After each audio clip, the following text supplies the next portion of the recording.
La lluvia había cesado, pero los árboles aún lloraban. En el claro, un muchacho permanecía inmóvil, su brazo sangraba, la mirada fija en los ojos dorados de un jaguar que lo doblaba en tamaño. Ni un sonido, ni un gruñido, solo aliento. El animal dio un paso adelante, luego otro, y entonces se inclinó. Una lengua cálida y áspera recorrió la herida del muchacho. Nadie que lo viera podría haberlo entendido, pero Elías Herrera sí lo hizo. Susurró una sola palabra: Aira. Solían decir que los bosques detrás de la finca Herrera estaban malditos. La gente cuchicheaba sobre aullidos extraños, sobre ojos que acechaban desde las sombras. Pero Elías nunca temió al bosque. Para él era el único lugar que escuchaba. A los 12 años ya era un chico hecho de silencio, criado por un padre que confundía la disciplina con la distancia, y una abuela que hablaba más con las manos que con la voz. El amor en esa casa era callado y a menudo ausente. Entonces llegó la noche en que oyó el grito. No era humano, no era de una bestia, algo intermedio, y desde esa noche el mundo de Elías cambió para siempre, porque escondida entre las espinas, sangrando y sola, había una criatura que nadie debería haber tocado. Pero él lo hizo. La llamó Aira. Lo que siguió fue un vínculo secreto, y una separación tan violenta que partió el alma de un niño en dos. Esta es su historia. De instinto, de duelo, de algo que todavía nos atrevemos a llamar amor. Elías Herrera no hablaba mucho, no porque no pudiera, sino porque nadie realmente escuchaba. En la escuela, los maestros lo llamaban callado. En casa, su padre Carlos lo llamaba blando. La única persona que parecía entenderlo era la abuela Sofía. E incluso ella se estaba desvaneciendo, más perdida en los recuerdos que en el presente. Vivían en el Quinto Pino, en una granja destartalada rodeada de pinos y niebla. El tipo de lugar donde la señal del móvil desaparecía y las estrellas eran las únicas farolas.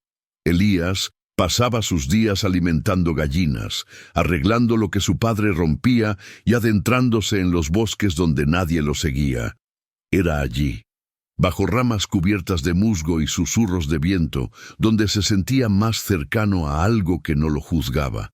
Una tarde, mientras los truenos retumbaban bajos en el cielo, Elías oyó un sonido que nunca antes había escuchado. Un gemido, agudo, húmedo, desesperado. Lo siguió. Las ramas rasgaban su ropa, el barro succionaba sus botas, y entonces, bajo un tronco podrido, apenas respirando, la vio. Una cría, un jaguar, ojos dorados, desorbitados por el miedo, una pata torcida, la sangre empapando la tierra. No gruñó, no se movió, solo lo miró fijamente como si esperara algo. Elías debería haber corrido, debería haber pedido ayuda, pero su cuerpo se movió antes de que su mente pudiera discutir. Extendió la mano. Con manos temblorosas la liberó del lazo, un alambre oxidado, probablemente dejado por cazadores furtivos. No mordió, no se inmutó. La envolvió en su sudadera y la llevó a casa como un secreto. Esa noche, mientras Carlos bebía frente al televisor y la abuela Sofía dormitaba en su sillón, Elías se deslizó en el viejo cobertizo detrás del granero. Olía a aceite y óxido, pero estaba seco, oculto. La depositó sobre un montón de trapos, le dio pollo crudo robado del congelador. Le susurró como si estuviera hecha de cristal. «Te mantendré a salvo», dijo. «Ya no estás sola». Y en el tenue haz de su linterna, el jaguar parpadeó, lento, confiado. Elías sonrió por primera vez en semanas. La llamó Aira, y durante un tiempo se curaron mutuamente en secreto. Cada mañana antes del amanecer, Elías se deslizaba fuera de la cama y entraba a escondidas en el cobertizo. Aira lo estaría esperando, su cuerpo aún débil, pero su espíritu cada vez más fuerte. Al principio apenas levantaba la cabeza, pero en cuestión de días comenzó a rozar su mano con el hocico. Para la segunda semana, cojeaba hacia él, ronroneando bajo y profundo, su pata herida sanando bajo su cuidado. Elías robaba sobras de la cocina, antibióticos del botiquín, incluso gasas del armario de la enfermería de la escuela. Cada noche limpiaba sus heridas. Le hablaba en voz baja y se dormía a su lado en el heno. Ya no era solo un jaguar, era su única amiga. En sus ojos, él veía algo que nadie más le había ofrecido nunca: reconocimiento, no de quien pretendía ser, sino de quien realmente era. Pero los secretos no permanecen enterrados para siempre. Una tarde, mientras Elías todavía estaba en la escuela, Carlos encontró una gallina destrozada detrás del gallinero, las plumas esparcidas, el rastro de sangre inconfundible. Lo siguió hasta el cobertizo. Dentro encontró marcas de garras en las paredes, huesos, un conejo a medio comer y el inconfundible olor a depredador. Cuando Elías llegó a casa, Carlos lo estaba esperando, con la cara roja y los puños apretados. «¿Traes un maldito gato montés a mi casa?», rugió. Elías se congeló. Su pecho se hundió. «No es peligrosa», susurró. «Es solo una cría. Estaba herida». Carlos no escuchó. Arrastró a Elías del brazo hasta el cobertizo, abrió la puerta de una patada y gritó lo suficientemente alto como para despertar a toda la comarca. Aira estaba acurrucada en un rincón, con los ojos desorbitados, paralizada por el miedo. Pero cuando Carlos dio un paso adelante, ella gruñó. Bajo, protectora. Carlos agarró la pala que descansaba junto a la pared. «¡No!», gritó Elías interponiéndose entre ellos. «Confía en mí, no es un monstruo». «A los monstruos no se los cría, Elías», gruñó Carlos. «Se los mata antes de que te maten a ti». A la mañana siguiente, una furgoneta del Servicio de Control de Fauna Silvestre recorrió el camino de grava de su entrada. 2 hombres de uniforme llevaban una jaula de metal. Elías intentó detenerlos, gritando, sollozando, agarrándose a sus brazos. Pero solo era un niño. La sedaron, la enjaularon. Aira miró a Elías a través de los barrotes, sus ojos dorados, nublados por la confusión. No entendía. Y mientras la furgoneta desaparecía por el camino, levantando polvo tras de sí, Elías se quedó en la grava con sangre en las palmas y silencio en la garganta. No lloró. No entonces. No hasta esa noche, cuando se acurrucó solo en el cobertizo y susurró al vacío. «Lo siento. No te protegí». Después de que se llevaran a Aira, algo dentro de Elías se marchitó. Dejó de hablar a menos que le hablaran. Dejó de sonreír por completo. Dejó de caminar por el bosque. El cobertizo donde ella alguna vez yació permaneció cerrado, oscuro y hueco, igual que él. Carlos pareció aliviado al principio, como si las cosas hubieran vuelto a la normalidad. Pero no había nada normal en el chico que ahora miraba fijamente su plato o se encogía ante los ruidos repentinos. Incluso la abuela Sofía lo notó. «No estás comiendo», murmuró una noche, su voz como papel seco. Elías no respondió, solo miraba por la ventana, observando la línea de los árboles mecerse con el viento. Entonces, una mañana, la noticia comenzó a extenderse. Se encontró un ternero destrozado en las tierras del vecino. 2 noches después, un par de cabras desaparecieron de otra granja, sus restos esparcidos por el lecho del río. Luego un perro de caza, mutilado cerca de la valla detrás de la escuela. Al principio, la gente culpó a los coyotes, luego a un oso. Pero cuando se encontraron las huellas, masivas, redondeadas, felinas, los susurros cambiaron. «Un gran felino», dijo un ranchero. «Quizás una pantera», dijo otro. «Sea lo que sea», dijo Carlos a un grupo frente a la gasolinera, «no le teme a la gente». Elías los escuchó, y un escalofrío le recorrió la espina dorsal. No podía ser. No había visto a Aira en más de 5 años. La habrían liberado en un santuario a horas de allí, o eso decían. No podía ser ella la que andaba suelta. O sí. Pero tarde en la noche de pie al borde del bosque con la luna en lo alto y el corazón martilleándole, Elías creyó sentirla, una presencia, un recuerdo presionando contra el presente como niebla contra el cristal. Y entonces llegó el día en que un niño casi muere.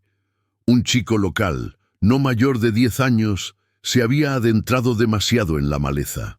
Lo encontraron gritando, con marcas de garras en la mochila y un brazo roto por la caída. Juró que había visto un gato amarillo gigante con fuego en los ojos. El pueblo estalló en cólera. Los ayudantes del sheriff cerraron los senderos. Los padres no dejaron que los niños fueran a la escuela. Y Control de Fauna Silvestre regresó, esta vez con rifles, no con tranquilizantes. El capitán Bravo dirigía la unidad, oficial veterano, rostro curtido. Vino con otros 2, Teo Ríos, joven e impulsivo, y Beto Acosta, un rastreador local que una vez había cazado pumas en los Andes. Elías los vio cargando sus equipos en la gasolinera. Se quedó afuera bajo la llovizna, observando en silencio. «No la van a encontrar», dijo. El capitán se giró, levantando una ceja. «¿Y cómo lo sabes tú? Porque si es la que creo que es, no quiere que la encuentren». Teo resopló. «¿Qué eres? ¿Una especie de susurrador de jaguares?» Elías no parpadeó. «No está matando por diversión». El capitán lo estudió durante un largo momento. «¿La has visto?» «Yo la crié», dijo Elías, «cuando tenía 12 años». Beto levantó la vista. Teo puso los ojos en blanco. «Hijo», dijo el capitán con voz tranquila pero firme, «estamos hablando de un animal que ha matado ganado en 3 provincias, quizás más. Si es la misma, ha cambiado». La voz de Elías bajó. «Yo también». Pasó un largo silencio. Entonces, finalmente, el capitán suspiró. «Bien. ¿Quieres venir? No te separes, no hables, y si las cosas se tuercen, te quedas atrás». Elías asintió una vez. Esa noche entraron en el bosque. La luna había desaparecido. Los árboles se cerraban a su alrededor. Elías caminaba al frente, no guiando, no rastreando, solo escuchando, sintiendo. Algo en su pecho lo impulsaba hacia adelante, hacia el lugar donde el bosque aún recordaba. ¿Y tú? ¿Alguna vez has mirado a los ojos de un animal y has sentido algo más profundo que las palabras, algo humano? Dímelo en los comentarios. A veces, las historias que llevamos dentro son las que nunca decimos en voz alta. Pero un animal, de alguna manera, ya las conoce. Tu historia podría llegar a alguien que esté viendo esto ahora mismo y necesite que le recuerden. No todos los instintos son sobre la supervivencia, algunos son sobre el amor. Se movieron en silencio. El capitán escudriñaba el suelo. Beto vigilaba las copas de los árboles. Teo agarraba su rifle como si fuera un salvavidas. Elías solo escuchaba. El bosque estaba vivo de tensión. Las hojas temblaban con la brisa. Ramas distantes crujían. Y entonces un susurro. A la izquierda. Rápido. Pesado. ¡Alto!, susurró el capitán levantando una mano. Teo giró con el arma ya a medio camino del hombro. Un borrón saltó de entre los árboles. Sucedió en un instante. El peso del impacto derribó a Elías. Un dolor agudo explotó en su hombro mientras las garras rasgaban su piel. Teo gritó. El seguro hizo clic. El arma se alzó. ¡No!, gritó Elías, arrojándose frente al cañón. El disparo falló, desgarrando hojas. La felina, Aira, aterrizó con un gruñido, los colmillos al descubierto, los músculos tensos, pero no atacó de nuevo. Hizo una pausa, y en medio del caos, con el brazo sangrando y el pecho agitado, Elías se encontró con sus ojos. Aira, jadeó. «Soy yo». El mundo se detuvo. Ella inclinó la cabeza. Su respiración se calmó. Se acercó. El capitán se quedó helado. Beto susurró. «Dios santo». El hocico de Aira tocó la mejilla de Elías. Lamió la sangre de su herida, lenta, deliberadamente. Luego se sentó a su lado, quieta, alerta, protectora. Teo bajó el rifle con la boca entreabierta. Nadie dijo una palabra. La bestia salvaje que todos temían estaba ahora en silencio, tranquila, inmóvil, junto al chico que una vez la había guardado como un secreto, y en esa quietud algo cambió, no solo en el bosque, sino en ellos. Aira se levantó, no gruñó, no corrió, simplemente se giró y caminó más adentro entre los árboles, deteniéndose cada pocos pasos para mirar hacia atrás, invitándolos. Nadie habló, pero la siguieron. Elías cojeaba, la sangre secándose en su camisa, su respiración superficial.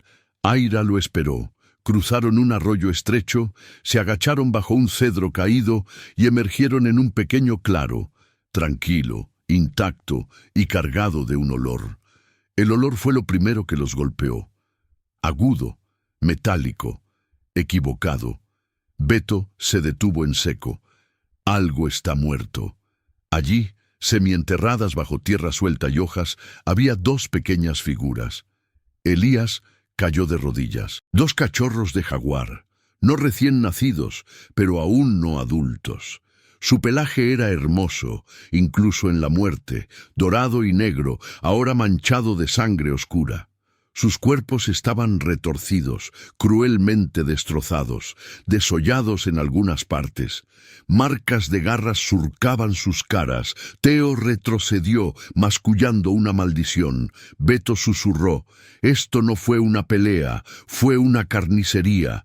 Elías extendió la mano temblando. Sus cachorros. Aira se sentó a su lado con la mirada fija en los cuerpos sin vida. No lloró, no se movió, pero su pecho subía y bajaba como una tormenta a punto de estallar.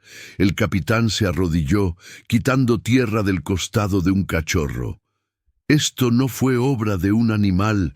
Estas heridas usaron cuchillos». «Cazadores furtivos», dijo Beto. «Se llevaron las pieles, dejaron el resto». Aira se levantó lentamente, con los ojos aún fijos en sus crías. Luego se volvió hacia Elías, y en su mirada había algo más que dolor. Era una petición.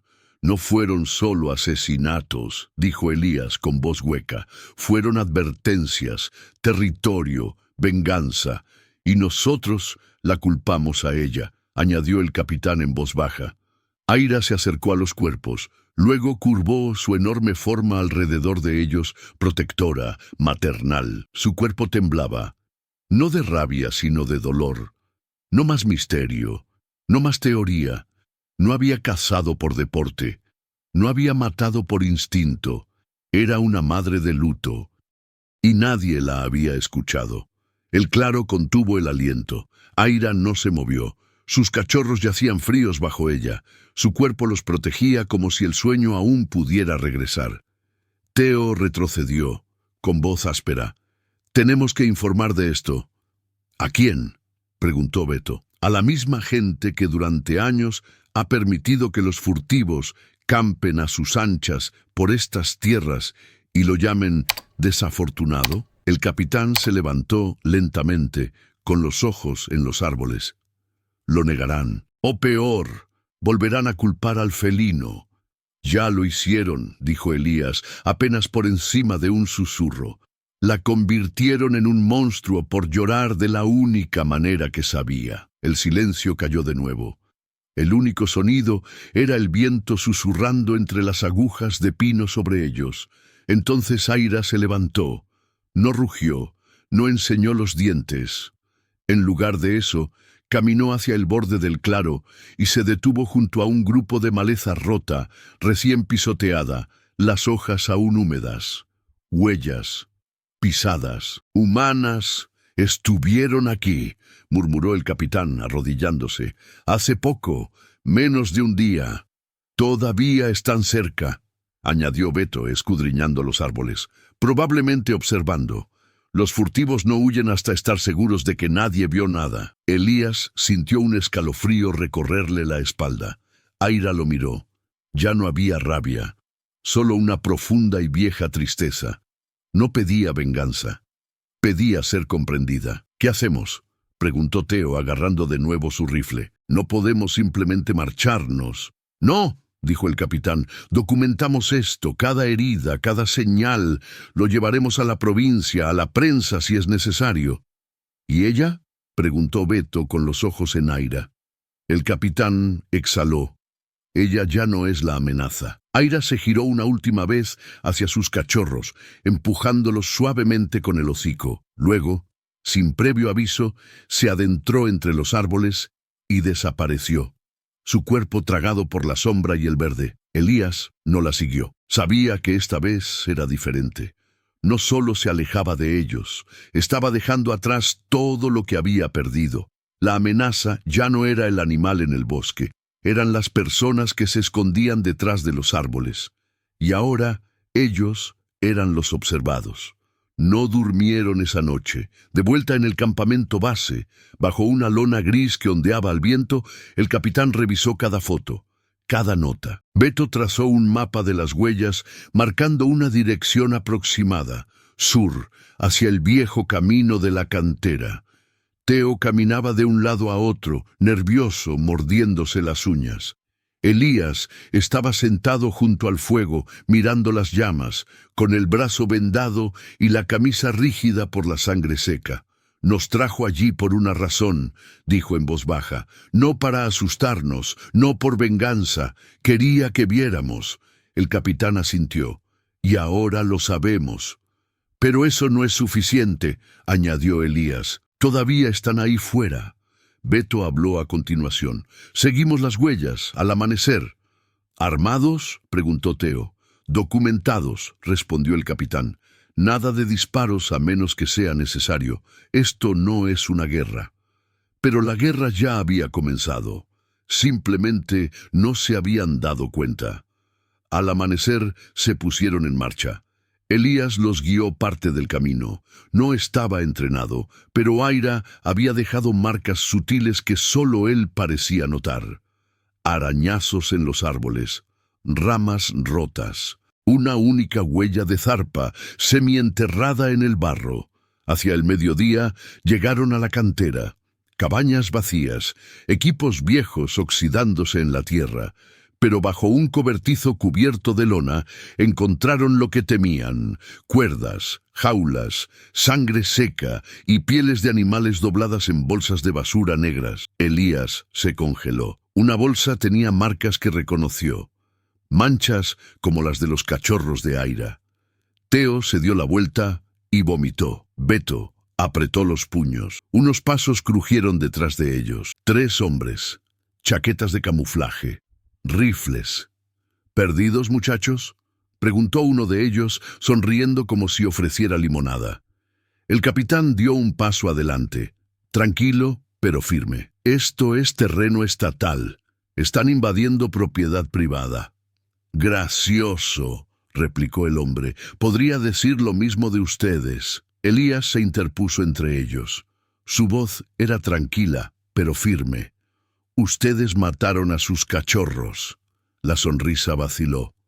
No sabes de qué estás hablando, chico. Sí, lo sé, dijo Elías, y ella también. Fue entonces cuando el gruñido resonó entre los árboles, bajo, constante, ancestral. Desde la cresta de arriba apareció Aira. Su cuerpo proyectaba una larga sombra sobre el suelo de la cantera. Sus ojos se clavaron en los hombres, y esta vez no había confusión, había furia. Los furtivos levantaron sus rifles, pero no dispararon. Lo sabían. El instinto gritaba más fuerte que la lógica. Aira dio un paso adelante. Elías no se movió. No corran, dijo. No de ella, de ustedes mismos. El capitán alzó la voz. ¡Suelten las armas ahora! Tras un largo instante, un rifle cayó al suelo, luego otro. El tercer hombre vaciló, pero Aira gruñó, más fuerte ahora. Dejó caer su arma. Aira no se abalanzó, simplemente se quedó allí, poderosa, intacta. Y en ese momento todos comprendieron, no estaba allí para matar, estaba allí para ser testigo, para asegurarse de que vieran en qué se habían convertido. Elías se acercó lentamente y extendió la mano hacia ella. Ella no se inmutó, presionó la cabeza contra su pecho. Una vez, luego se apartó. Luego, como arrastrada por algo más antiguo que la justicia, se giró y desapareció en el bosque por última vez. No cazada, no domada, sino vista. Pasaron los años, los furtivos fueron arrestados, su campamento desmantelado. La historia ocupó los titulares. But como todas las cosas en el ciclo de noticias, se desvaneció. Lo que no se desvaneció fue el chico que una vez crió un jaguar en secreto. Elías Herrera nunca abandonó realmente el bosque. Se quedó en el pueblo, terminó la escuela y convirtió el viejo granero de los Herrera en un centro de rehabilitación de vida silvestre. Zorros heridos, ciervos huérfanos, incluso un búho herido. Los acogía a todos, no para domesticarlos, sino para escuchar. Los niños del lugar venían a aprender. Les enseñaba a rastrear con delicadeza, a respetar el silencio, a ver sin miedo. En la pared del fondo del granero colgaba una pintura que la abuela Sofía le había regalado una vez. Mostraba un jaguar bajo un cielo iluminado por la luna. Debajo, un nombre tallado a mano. Aira. Nunca la volvió a ver, pero sabía que estaba ahí fuera, en algún lugar profundo entre los árboles, vigilando la tierra por la que una vez había sangrado. A veces, en las mañanas frías, juraría que oía su aliento en el viento.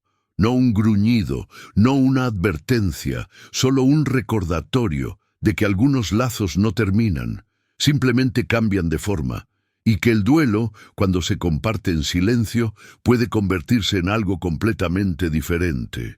Comprensión. Quizás conozcas a alguien que haya vivido un silencio como el de Elías. O quizás esta historia removió algo en ti que no esperabas. Si es así, tómate un momento, dale a me gusta, comparte y comenta abajo.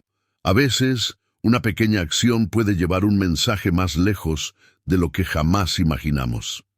Dime, ¿desde qué parte del mundo estás escuchando? Porque quiero saber hasta dónde puede viajar la historia de Aira, hasta dónde pueden llegar su fuerza, su pérdida, su amor. Y si alguna vez has sentido un vínculo con un animal tan fuerte que cambió tu forma de ver el mundo, no te lo guardes. Alguien ahí fuera necesita escucharlo, porque en los momentos más silenciosos, entre el dolor y la sanación, es donde comienza la conexión. Nos vemos en la próxima historia. Hasta entonces, escucha el silencio. A veces, habla más fuerte que cualquier otra cosa.